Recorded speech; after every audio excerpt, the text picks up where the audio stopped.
Halo, balik lagi, gua Huda.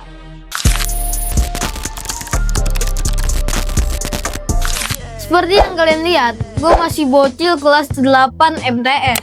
Jadi ya maklum kalau suara gue kayak belum pecah. Tapi pikiran gue kadang bikin orang dewasa kepleset. Tugas gue sama kayak kemarin. Cuman target kita kali ini agak beda. Bukan agak beda sih, tapi agak lain. Bukan agak lain, ding.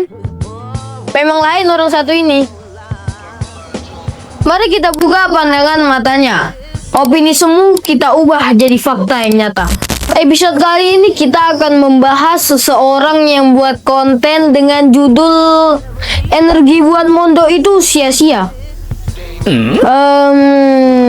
Oke, mari kita bedah biar sama-sama tahu letak penyakitnya di mana. Dulu gua pernah mondok, ya beberapa tahun lah. Dan jujur ya, awalnya gua pikir setelah mondok itu gua bakal pulang sebagai orang yang paham agama. Ya minimal bisa jadi panutan, yang bisa jawab pertanyaan keluarga gua soal ini halal atau haram, soal sholat atau soal hidup. Tapi kenyataannya, pas gua pulang, yang ada malah blunder gitu.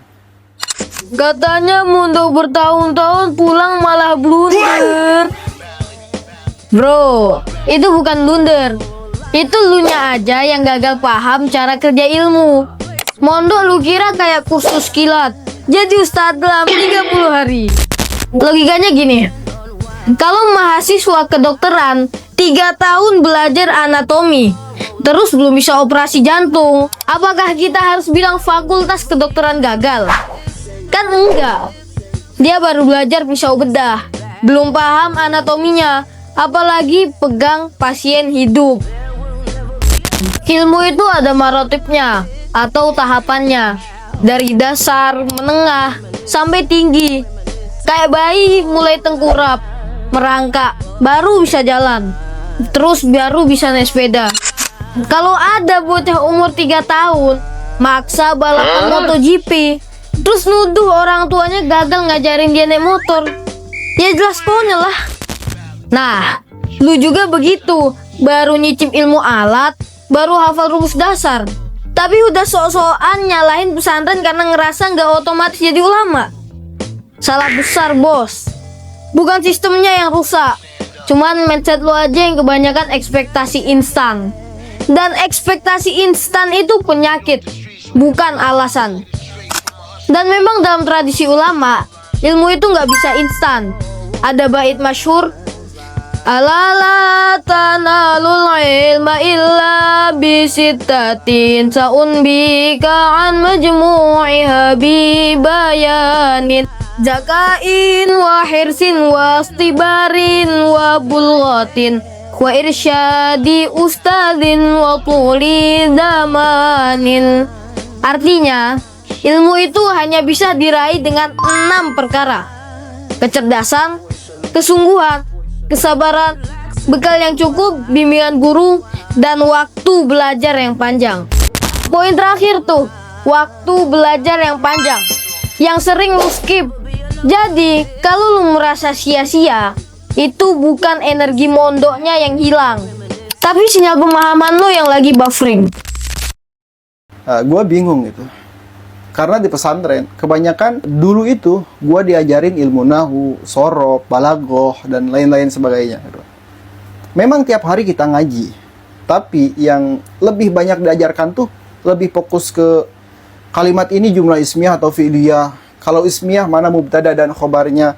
Khobarnya itu mufrad jumlah atau sibah jumlah. Atau kalau ilmu balagohnya misalkan gaya kalimat ini uslub insaiyah atau khobariyah. Lalu tujuan balagohnya apa? At-tahdid, at-tajin, atau at-tarhib itu kan. Dan dulu itu kalau gua bisa jawab pertanyaan itu tuh kayak wah, udah ngerasa paling pinter banget gitu soal ngajinya.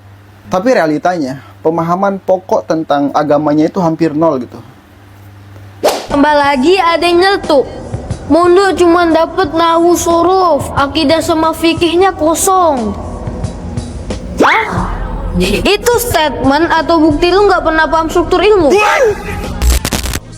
Nahwu sorof itu pondasi, bro. Itu bukan sekedar pelajaran grammar Arab. Itu alat epistemologis buat baca teks syariat. Bahasa kasarnya, itu kail pancingnya. Lu tolak kail, maunya langsung ikan siap goreng.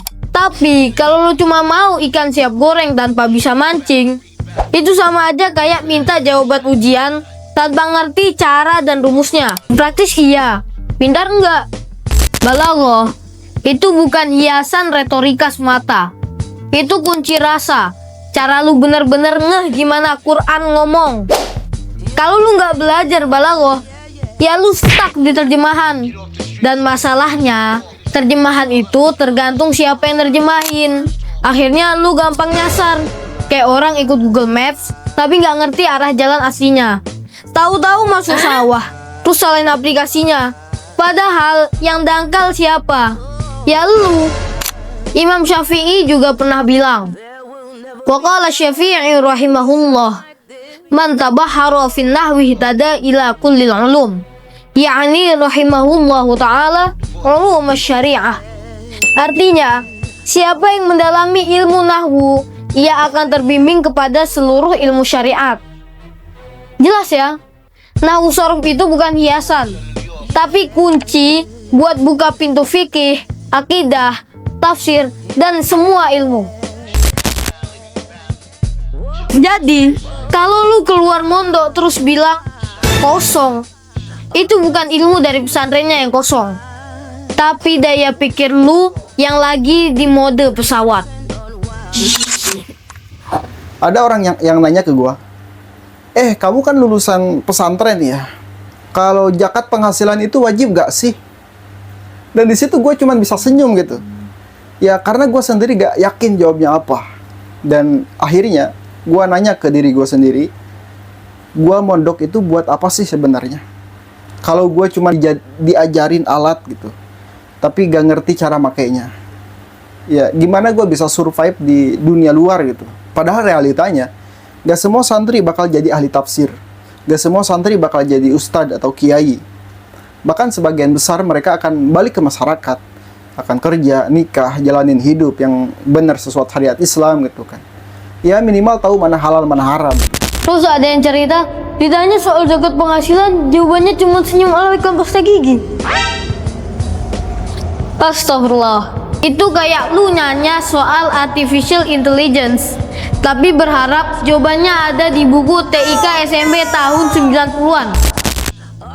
Bro, serius. Contoh gampang, zakat penghasilan itu fikih kontemporer. Nggak ada bab khusus di kitab klasik yang punya zakat gaji bulanan.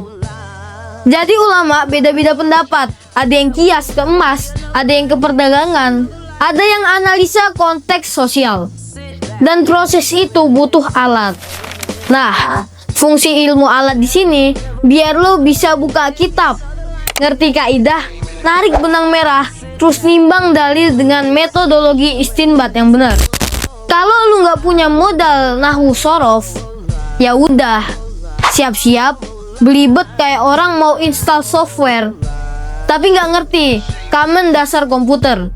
Mau masuk fikih kontemporer, tapi bahkan sinteksnya aja lu gagal paham. Jadi jangan salahin kitab, jangan salahin pesantren. Itu murni human error, bukan di sistemnya. Quran juga sudah ngasih arahan, tepat di surah An-Nahl ayat 43. A'udzu billahi minasyaitonir rajim. Bismillahirrahmanirrahim. Fasalu ahla dzikri in kuntum la ta'lamun. Maka bertanyalah kepada ahlinya jika kalian tidak mengetahui. Kita juga sudah diingatkan lewat kalam ulama, rahimallahu imra'an arafa qadra nafsi. Allah merahmati orang yang tahu kadar dirinya. Artinya simple bro, kalau lu sadar kapasitas diri masih tahap belajar dasar, justru itu jadi jalan turunnya rahmat. Analogi gampangnya gini, belum punya SIM, tapi maksa nyetir truk kontainer di jalur tol. Terus pas nyusruk ke got, lu nyalahin jalannya. Lah, kok gitu? Kan jalanannya normal. Yang nggak normal itu kan ente sendiri. Nah, sama juga dalam studi agama. Pesantren itu udah kasih kail, nahwu, sorof, balagoh, tapi lu nggak ngerti cara makainya. Alhasil, pas pulang bukan bawa hasil pancingan, malah bawa cerita kosong. Endingnya senyum-senyum kecut kayak emot WhatsApp. Jadi, bukan pesantrennya yang gagal, tapi mindset lu yang keliru. Ngerasa udah ulama, padahal baru level pemula. Itu bedanya belajar serius dengan sekadar sok-sokan. Dan gue gak nyalain siapapun sebetulnya, tapi mungkin sistemnya yang perlu direnungin. Ya, karena kalau kita terus-terusan ngefokusin ngajarin nahwu dan sorof doang, ibaratnya kita cuma ngasih peta tanpa nunjukin arah. Dan santri kayak gua yang cuma beberapa tahun mondok bakalan pulang dengan banyak hafalan tapi sedikit jawaban. Katanya Mondo itu cuma dikasih peta tanpa arah. Nah, ini contoh klasik salah analogi. Ilmu nahwu sorof itu bukan peta, tapi kompas metodologis. Kompas ini bikin lu bisa baca semua peta, kitab kuning, tafsir, fikih, sampai karya kontemporer. Tapi lu malah ngambek karena gak dikasih paket lengkap kayak brosur wisata yang ada rute, guide, plus bonus makan siang. Arah itu sebenarnya udah jelas banget bro. Al-Quran, Sunnah, dan ridho Allah. Kalau lu mondok bertahun-tahun tapi masih ngaku nggak lihat arahnya, ya jangan-jangan lu sibuk ngitungin debu di jalanan ketimbang jalanan itu sendiri. Itu kayak orang naik haji tapi sepanjang tawaf sibuk selfie. Bukan ibadahnya yang salah, tapi fokus lu yang melenceng. Terus katanya pulangmu tuh cuma bawa hafalan, sedikit jawaban. Bro, hafalan itu bahan baku atau basis kognitif. Jawaban lahir kalau otaknya dipakai ngolah. Lu bawa prosesor canggih, tapi nggak pernah colok listriknya.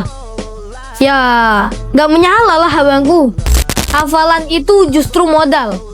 Kalau ada yang menganggap hafalan itu beban karena sebatas ingatan yang sia-sia, berarti dia gagal memahami bahwa hafalan adalah syarat epistemologi seseorang agar mampu melakukan analisa dan sintesa terhadap teks.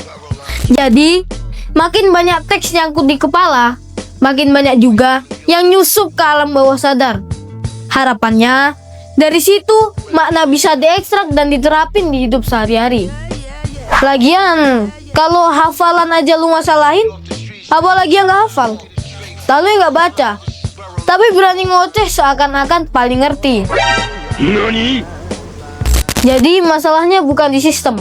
Masalahnya lu punya mesin tapi males nyalain tombol power. Pesantren udah lahirin ulama intelektual, pemikir, dan cendekiawan, pejuang bangsa berabad-abad. Tiba-tiba lu pulang 3 tahun mondok, terus klaim sistemnya gagal. Itu bukan kritik objektif bro. Itu cuma alasan biar kegagalan pribadi lu kelihatan kayak analisa. Sampel tunggal yang gagal tidak dapat digunakan untuk menolak validitas keseluruhan sistem. Dan ingat, lu sendiri bukan tolak ukur output pesantren. Sederhananya, ibarat pabrik, ada satu produk yang gagal atau reject, tapi malah mesinnya yang dituduh rusak dan pengen diganti. Padahal bisa jadi yang harus dibuang itu produknya, bukan mesinnya. Dan ya akhirnya opini semua itu kesannya jadi fakta yang nyata. Ya sampai di sini dulu episode kali ini. Sedikit oleh-oleh, ini penggalan kalam Sayyidina Umar. Qala Umar, hasibu anfusakum qabla an tuhasabu. Artinya, hisablah dirimu sendiri sebelum kamu dihisab. Jadi bro, sebelum lu keburu semangat ngegas nyalahin sistem, coba ngaca dulu. Jangan-jangan yang crash itu bukan softwarenya, tapi hardware lu sendiri yang lemot. Sistem pendidikan itu ibarat mesin canggih. Hasilnya sangat tergantung operator. Kalau lu salah pencet tombol, terus mesin disalahin, yaitu namanya ilusi intelektual, bukan kritik ilmiah. Intinya, jangan buru-buru nyalahin kurikulum atau tradisi. Kalau yang sebenarnya error adalah usernya sendiri, alias elu. Oke, gua Huda, terima kasih. Dan ini cara gua buka mata kalian.